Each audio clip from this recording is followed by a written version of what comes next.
Next area, which hasn't changed, by the way, is survivor benefits. So let's say that we have, again, husband and wife, could be reversed. They're each receiving Social Security.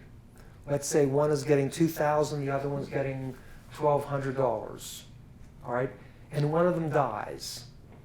And for our purposes, it doesn't matter which one. The survivor will get the higher of the two, okay? That's actually very important. And it goes back to strategy. Because remember earlier I said I almost always want the primary earner, the person with the highest earnings record, to wait until 70 to collect on his or her own record. One of the reasons I say that is because even if, let's say that for discussion's sake, that you have the stronger earnings record and you're 66 years old and the doctor says, bad news, you have cancer, you're going to die in 5 years. All right? The good news is that your wife is in great health and she's going to live to 95. Notwithstanding the fact that you're going to die in 5 years by the time you're 70, and let's say it was a certainty, which of course it never is, I would still want you to hold off on your Social Security to get those 8% raises, and that way when you die, let's just say between 66 and 70, your wife will get another 32% in Social Security for the rest of her life. And usually the goal is to take care of both spouses, not just one. So you have to think about the spousal strategy. And usually the goal is make sure no matter what happens to the market, et cetera, et cetera, et cetera, both husband and wife are going to be fine. All right? So the survivor benefit is very important for strategy. All right, so how much will they get? Well, it partly will depend on how much and when the husband filed. All right? So if he claimed before he was 66, he's going to get less and she's going to get less. If he claimed after he was 66, she would get the benefit of his, in effect, delayed credits. Okay. I think this is just a numeric example of the same thing. He gets $2,000, she gets $1,200, he dies, she notifies Social Security, her $1,200 benefit is replaced by his $2,000 benefit. Now, by the way, please notice, though, that together as a couple, they're getting $3,200, all right? If either one of them die, now they get $2,000, so their income is going down.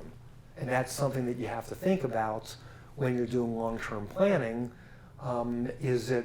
Or let's say a worst case where you have two people that have good Social Security earnings records, and let's say they're both getting $30,000 and one of them die, now the survivor has to live on $30,000 less.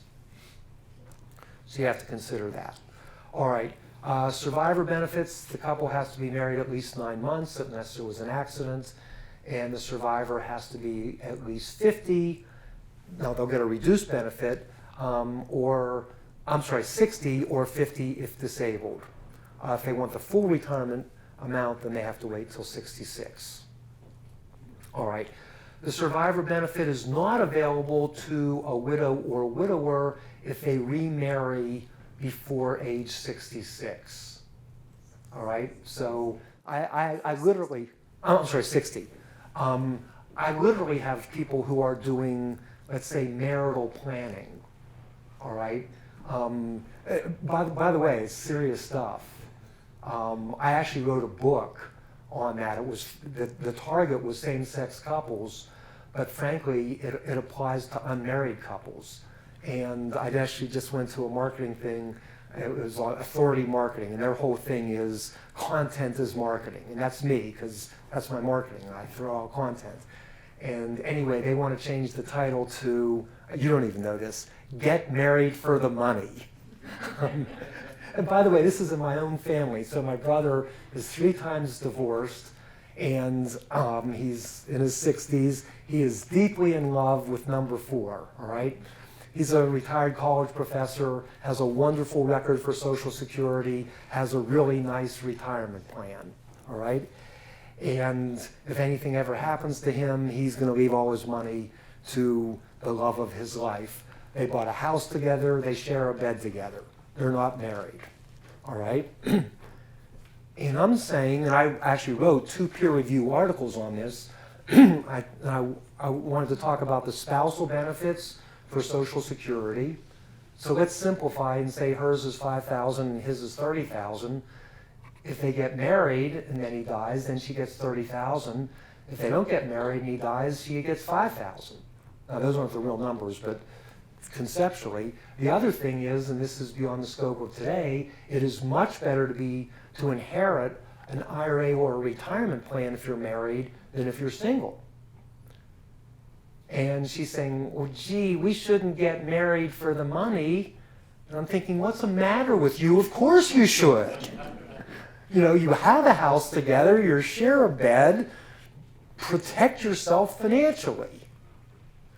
So get married for the money. Survivor benefits for Social Security is one of the main reasons that I am a big fan of that.